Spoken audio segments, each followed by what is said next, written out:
그렇다면 우리는 어떻게 교회의 덕을 세워갈 수 있겠습니까?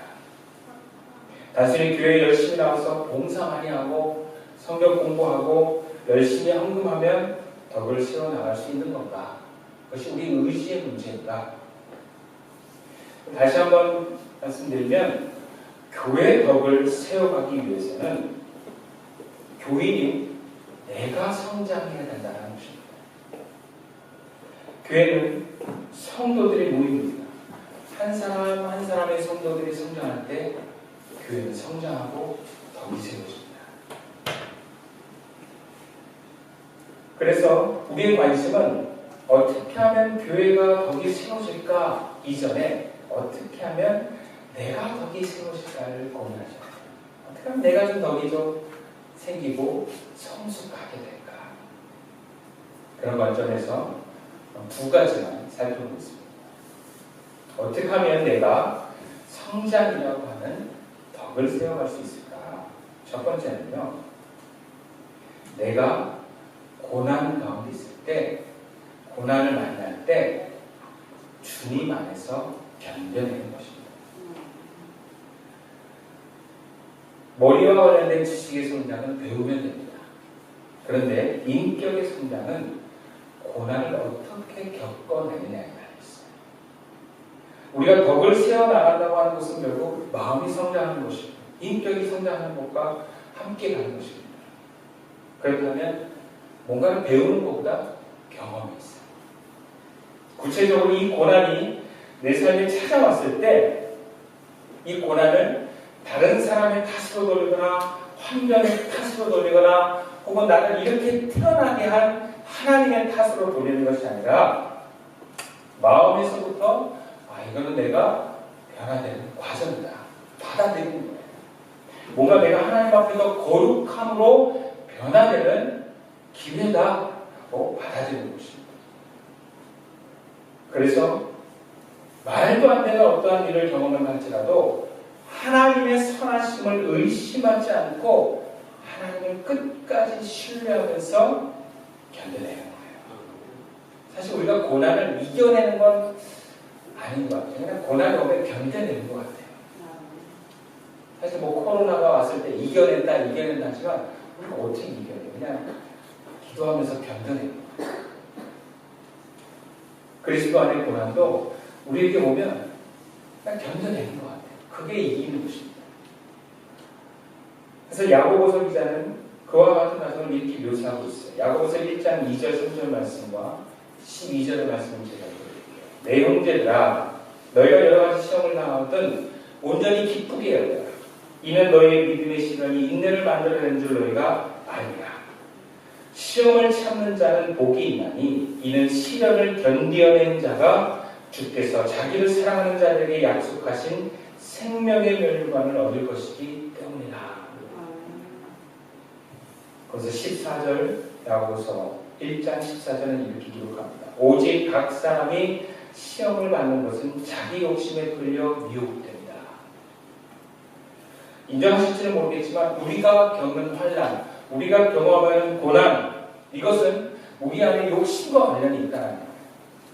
이것은 내가 욕심대로 행해서가 아니라 그냥 우리가 가지고 있는 것일 수도 있어요.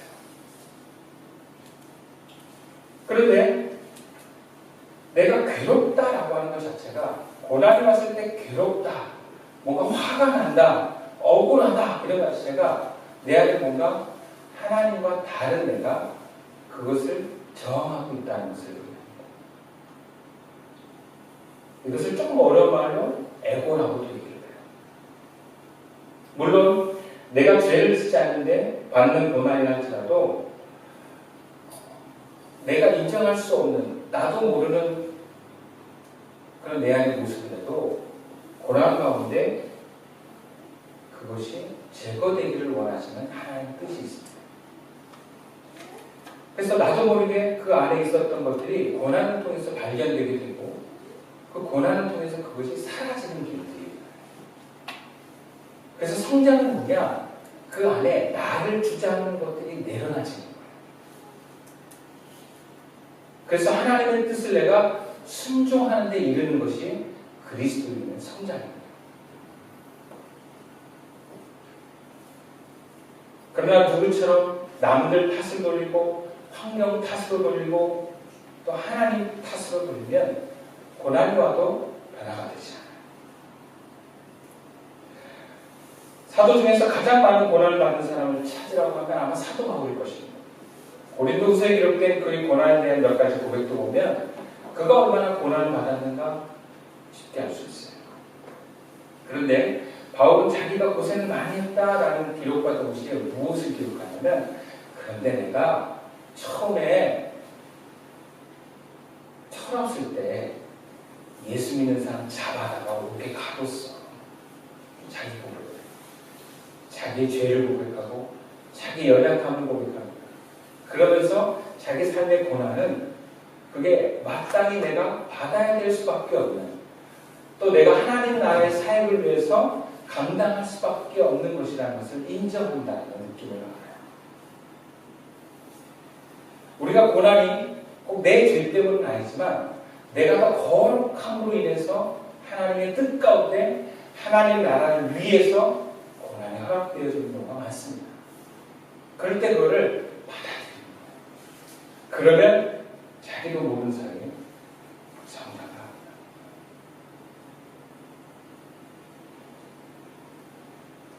성장은 고난이 왔을 때 그것을 어떻게 겪어나가느냐에 달려있어요. 저희 교인 중에도 지금 코로나로 일이 없어가지고 경제적으로 굉장히 힘든 분이 있어요. 그 음악계 대통령 일을 하시는 분인데 지금 음악 공연이 다 취소가 됐잖아요. 그러니까 다 캔슬돼가지고 경제적으로 굉장히 힘드신 거예요. 그런데 차가 없으면 또 이렇게 다닐 수가 없는데 몰고 다니는 차까지 구하는 거예요. 최근에 차가 오래 나서 다른 차를 빌렸는데 다른 차가 또 고장난 거예요. 교회에 오셔가지고 교회에 오시는데 그래서 이번 표현에는 자기가 이 코로나라는 가운데 바닥까지 내려가는데 지금 지하로 내려가는 것 같아요. 표현하시는데 제가 그분하고 이야기를 나누면서 늘 세 가지가 공통점이 있어요. 세 가지가 생각이 나요. 첫 번째가 뭐냐면 그분은 고난을 받아도 아무도 누굴 원망하지 않아요. 그 두 번째는 그래도 주님을 신뢰하고 감사합니다. 아이고 하나님께서 은혜 주시겠죠. 차가 고장나면 더 좋은 차 주시면 이렇게 그런 식으로 다 그냥 감사로 하나님에 대한 신뢰로 바꿔서 얘기해요. 그리고 항상 여유가 있어요. 그래서 그분을 만나면 되게 편안해요. 막 웃으면서 얘기하는데 제가 경험했으면 화가 나는 얘기예요. 근데 우리 웃으면서 여유롭게 얘기합니다. 예를 들어서 오늘 차가 멈춰서 견인하시는 분이 오셨는데 너무 그분이 친절하게 대하시느라고 교회 늦을 뻔했다고 그래서 말리고 나오고 제가 힘들었다 그래서 하나님 참 견인하시는 분이 좋은 사람 보낼 줄 몰랐다 이런 얘기를 해요. 그러니까 같은 사건도 되게 하나님의 은혜의 사건으로 계속 받아들여요. 근데 귀한 것은 그분이 교회에 같이 있기만 해도 교회가 은혜가 되는 거예요. 그분의 얘기를 같이 듣는 사람이 다 은혜를 받는 거예요. 이런 교회의 덕은 고난받은 사람이 고난 안 받은 사람과 함께 있으면서 고난은 내가 안 받았지만 고난받은 사람 이야기를 공감해주고 같이 있기만 해도 덕이 세워집니다. 그러니까 고난받은 사람이 고난을 이겨나가면 자기뿐만 아니라 교회에 얼마나 큰 힘이 되는지 몰라요. 교회는 고난당하는 사람을 위로하고 공감해주고 기도해주는 것이지만 동시에 그분의 성장과 그분의 영적인 승리가 기도하고 함께하는 자들에게도 일어날 줄 믿습니다. 두 번째로 우리가 덕을 세워가기 위해서는 오늘 본문 15절 말씀에 이렇게 기록합니다. 그러면 어떻게 할까? 내가 영으로 기도하고 또 마음으로 기도하며 내가 영으로 찬송하고 또 마음으로 찬송하리라. 바울의 고백이에요. 우리가 덕을 세워가기 위해서는요, 예수님을 우리들의 스승님으로 삼는 거예요. 바울은 방언으로 기도하는 것만으로 마음이 변화되지 않는다 라고 말합니다. 그래서 자신이 이렇게 하겠대요. 나는 영으로 기도하면서 마음으로 기도하고 영으로 찬송하면서 마음으로 찬송합니다. 즉 영에 내 마음을 일치시키겠다는 거예요. 본문에서 영은 주님이시죠. 내 안에 오신 주님. 그리고 마음은 아마 자신의 마음일 거예요. 영과 마음을 일치시킨다는 것은 주님에게, 내 안에 오신 주님에게 나를 일치시킨다는 것을 의미합니다. 근데 영과 마음을 기계적으로 일치시킨다는 의미가 아니라 주님을 스승님으로 삼고 그분을 내 마음의 진심으로 받아들이는 난 제자가 되겠다라는 얘기죠. 그래서 예수님도 제자들을 삼으시고 제자들을 가르치시면서 예수님의 마음과 뜻을 전하도록 했습니다. 누구의 제자가 된다는 것은 그 누군가에게 배운다는 것을 의미합니다. 그 누군가에게 내 자신을 맡기고 그 스승되는 그 누군가를 내 안으로 받아들이는 거예요. 순종하는 거예요. 단순히 추종하거나 모방하는 것이 아니라 그의 깨달음과 말씀을 흡수해서 내 마음 안으로 그것이 소용돌이치게 만드는 거예요. 그러면 내 안에서 역동이 일어납니다. 근데 우리가 성경의 주님의 말씀을 내 마음으로 받아들였을 때 그 말씀이 내 안에서 움직이는 것을 경험합니다. 내가 단순히 없어지는 것이 아니라 그 말씀으로 말미암아 가장 나다움을 회복하는 것입니다. 예수님의 제자가 되어서 그분을 내 안에 보시면 그 예수님의 생명의 에너지가 넘쳐 흐릅니다. 만족과 기쁨이 일어나고요. 두려움이 사라지기 시작합니다. 용기가 나요. 힘들지가 않아요. 그래서 우리가 힘들어서 성장하기 싫어하지만 사실은 성장하면 힘이 납니다. 세상을 이길 용기가 생깁니다. 세상의 모든 어려움을 풀어갈 수 있는 지혜가 생깁니다. 그래서 예수님을 스스로 보시면 참 좋습니다. 그것은 다른 면으로 내 안에 주신 주님이 말씀하신 것에 내가 순종해 나가는 거예요. 제자는 스승의 말을 계속 순종하고 또 순종하고 반복해가면서 그 스승을 닮아가는 것이 제자입니다.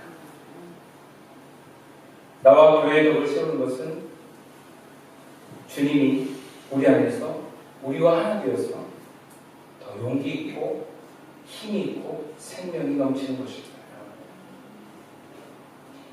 그래서 누구를 봐도 나중에는 누구를 도와주고 싶은 마음이 들어요. 쉬는 사람이 쉬기만 하면 힘이 안 나요. 쉼에서 결국에는 운동을 한다든지 뭔가 이렇게 안에서 에너지가 올라와야 돼요. 그래서 남이 보기 시작하거든요.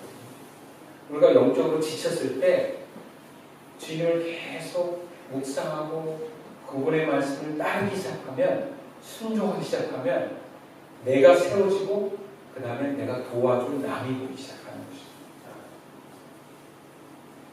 목사에게 가장 큰 보람은 교인이 성장하는 게 있어요. 그걸 바라보는 게 목사한테 가장 보람인 것 같아요. 저희에게도 인원수는 적지만 지금 남아있는 분들이 아마 다 성장하시는 분들만 남아있어요.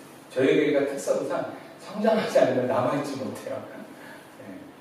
교회가 매력이 없어요. 다른 매력이 없어요. 저희 교회는 건물도 없고 뭐 어떤 편안하고 이런 게 아니고 뭔가 더 깊이 있게 하나님께 가까워오자 하는 그런 구조로 예배를 항상 드리고 모임을 하기 때문에 성장하는 거 아니면 그 매력이 없거든요. 그래서 교회들이 성장하시는 분들이 많습니다. 그래서 교회들하고 이렇게 보면 제가 뭐 짧게는 5년, 6년 아시는 분도 있지만 15년, 20년 이렇게 하는 분도 있어요. 제가 고등부 사역을 할 때 전도사였던 분이 지금 저희 교회에 있어요. 한 15년, 20년 가까이 되는데 이분을 잠깐 얘기하자면 제가 고등학교 때 그렇게 두각을 나타냈던 친구가 아니에요. 제가 고등학교 사역을 할 때 한 300명 되는 학생들 중에 그렇게 눈에 띄지 않는 학생이 있어요. 그런데 제가 청년부로 다른 교회에 사역을 하게 될 때 이분이 저에게 청년부로 오시더라고요. 그리고 제가 결혼 주례를 하게 됐고 지금 교회 함께 하고 계세요.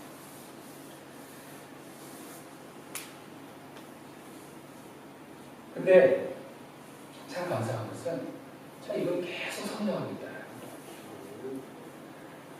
그냥 제 말을 잘 듣느냐, 잘 안 듣느냐 이런 차원이 아니라 이 친구 마음에 주님 주신 마음을 순종하려고 하는 마음이 자꾸 드러나요. 참 귀해요. 사실 저희가 코로나 위기 때 교회들, 늘 푸른 교회들도 아시겠지만 제가 이 교회를 거의 한 달 가까이 왔어요. 근데 여기로 오게 될 수 있었던 게 여러분들이 허락도 하셨지만 저희 교인이 다 흩어져 살거든요. 경기도에 살고 서울에 살고 용인, 수원, 일산 이렇게 사는데 우리 어떻게 할까요? 이렇게 할 때 서울에 한참 막 분위기가 너무 안 좋았기 때문에 또 저희가 들려지는 그 공간이 예배를 드릴 때 좀 되게 불편한 어려움이 있는 공간이었어요. 그때 제가 말했던 고등학교 때부터 알았던 이 친구가 가장 먼저 제안을 한 거예요. 그냥 우리 주일날마다 여기 와서 좀 예배를 좀 드리면 어떻겠습니까? 그렇게 제안을 하는 거예요. 근데 그 친구가 어디 사냐면 경기도 일산에 살아요. 일산에서 여기까지 오려면 아무리 빨라도 2시간 반이고 우리 집은 3시간 반 가고 해야 돼요. 근데 제일 멀리 사는 친구가 목사님 여기 오면 어떻겠습니까? 하니까 다른 사람이 아무 말 못하는 거야. 제일 멀리 있는 친구 오겠다는데 누가 말해? 그래서 저희가 오게 됐어요. 그리고 이번에도 이 친구가 다음 주에 굉장히 중요한 시험이 있어요. 1년에 한 번 보는 자기 인생의 어떤 터닝 포인트가 되시는 너무나도 중요한 시험이거든요. 그럼 얼마나 바쁘고 긴장되겠습니까? 주일날 이렇게 고민을 함께 나누면서 제가 고민했어요. 부담 갖지 않았겠다. 근데 제가 그랬어요. 당신 마음에 주님이 말씀하시면 그거 한번 순종히 봐라. 네.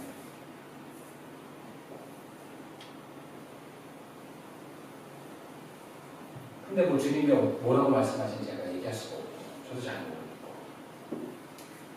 근데 이 친구가 이렇게 막 오랜 세월 동안 제가 알면서 막 열심히 처음부터 했던 친구가 아니기 때문에 그냥 안 올 수도 있겠다는 생각이 제 마음을 많이 상했어요. 근데 온 거예요. 제가 그 모습을 봤을 때, 야, 너무 감사하다. 주님의 마음에, 주님의 뭔가를 얘기했을 때 결단하고 그걸 순종할 수 있는 모습을 보이는 게 저뿐만 아니라 제 주변에 있는 교회들이 다 같이 감동을 그러니까 한 사람의 변화는 교회를 변화시켜요. 한 사람의 변화가 목사를 감동시켜요. 그러니까 덕을 세워가는 건 교회의 덕을 세워가는 건 단 한 사람이 예수를 반응한 것이고 그 한 사람과 더불어서 함께 우리가 변화되는 것이 교회의 덕을 세워가는 것이거든요. 말씀을 마칠게요. 덕을 세워가는 교회는요, 다른 교회를 도와줍니다.